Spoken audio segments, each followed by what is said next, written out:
చూడండి రీసెంట్‌గా జరిగిన బట్టల కాంట్రవర్సీలో అనసూయ గారిని ఎవరైనా లాగారా? ఆవిడంతట ఆవిడే ఎంట్రీ ఇచ్చారు. ఆవిడంతట ఆవిడే ట్రోల్ అయ్యారు.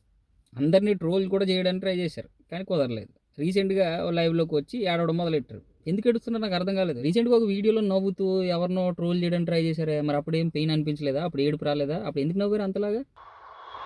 That doesn't mean I'm not strong, but నేను ఈరోజు ప్రెస్ మీట్ కి ఎందుకు రాలేదో మీకు చెప్దామని అనుకుంటున్నా. I thought the press didn't deserve my presence. నేను అక్కడి నుంచే వచ్చిందాన్ని. ఇక్కడ మీకు అర్థం కాని పాయింట్ ఏంటంటే మీరు ఇవే బట్టలు కట్టుకోండి అని ఎవడు మిమ్మల్ని అన్నట్లా. ఫస్ట్ ఆఫ్ ఆల్ మీరు క్లారిటీ తెచ్చుకోండి. ఒక మేడంలు ఎవరో వచ్చారు కదా, మీటింగ్ ఏదో పెట్టారు, మీటింగ్ పెట్టి అందరికీ వార్నింగ్లు ఇచ్చారు, మాకు ఇన్ని రైట్స్ ఉన్నాయి. ఇప్పుడే తేజస్విని ఏంటంటే హార్మోన్ ఇంబ్యాలెన్స్ అని, దానికోసం ట్రీట్మెంట్ ఉంది, ఈస్ట్రోజన్ పిల్స్ వేసుకోవచ్చు, లేదా ఇంకా వేరే మందులు వేసుకోవచ్చు, అందుకని మా మీద పడ్డ మాపండి. ఇంకా ఇది 1926 కాదు, 2026లో వచ్చేసినాం.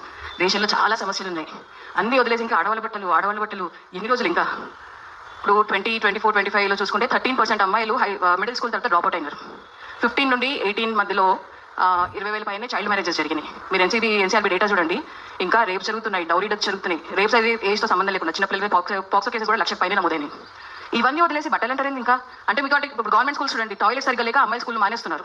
అంటే ఇన్ని సమస్యలు ఉన్నప్పుడు అమ్మాయిలకి ఇవన్నీ సాల్వ్ చేయడానికి ఎవరు ముందుకు రారు? మగవాళ్ళు ఒకటి బట్టలు వేసుకుంటే సరిపోద్దా? పోనీ ఆ నిండుగా బట్టలు వేసుకొని చిల్లేసుకొని ఒక ఆమె ఎవరో సాధ్వి, ఆమె గాంధీ బొమ్మను కాల్చింది తుపాకీ పెట్టి. ఇంకో ఆమె ఎవరో ఒక రిలీజియస్ ప్లేస్ మీద ఏదో బాణం వేస్తున్నట్టు ఆమె అట్లాంటి ఏదో జెస్చర్ చేసింది నిండు బట్టలు వేసుకొని. అంటే మీరు ఎంత ఏదో పనులనే చేయండి, చీరలు కట్టుకుంటే తెలిసిపోతుందా? బట్టల్ని బట్టి వాళ్ళ క్యారెక్టర్ ఏంటి, వాళ్ళు ఎంత మంచి వాళ్ళు అని చెప్పి డిసైడ్ చేస్తారా? ఇంకా రైట్స్ ఉన్నాయి, దాన్ని మంచిగా వాడుకోమని చెప్తున్నారు, అంతేగాని విచ్చలవిడిగా వాడుకోమని కాదు. అందరికీ తెలిసే ఉంటుంది, బిగ్ బాస్లో ఇనాయా సుల్తానా అని ఒక లేడీ ఉంటుంది. ఆ లేడీ రీసెంట్గా చేసిన ఒక ఇన్సిడెంట్ గురించి ఒక క్లిప్పింగ్ ఇస్తాను. అది చూసిన తర్వాత మీరు నిజంగా ఆడ ఆనుముత్యాలైతే దీనికి ఆన్సర్ చేయండి చాలు.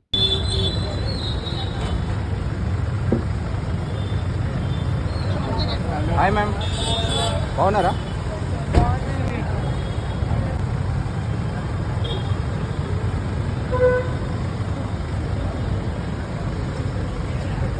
ఈ క్లిప్పింగ్ చూసారు కదా, క్లిప్పింగ్ చూసిన తర్వాత మీకు ఏమనిపించింది? ఆవిడ నిజంగానే ఆ పైట కిందకి జారిందా, ఈవిడ లాక్కుంటుందా వెనక్కి? క్లియర్గా కనబడుతుంది వీడియోలో. ఎందుకంటే జనాల అందరి కళ్ళలో పడాలి అంటే మాకు కనిపించేలా చూపించాలి అందరికీ అని.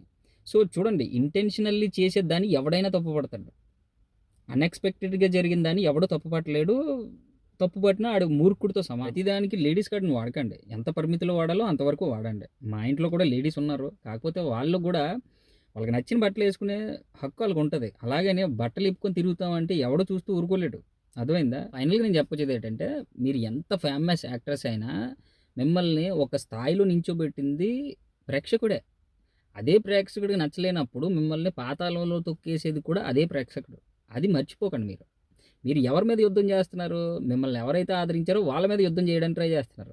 సో ఇది ముమ్మాటికి మీకే ఎఫెక్ట్ కొడుతుంది. దయచేసి ఇది గమనించి మీరు జాగ్రత్తగా మసులుకుంటారని ఆశిస్తూ, మీలో ఒకడు ఆనంద్ కుమార్ మణిరెడ్డి.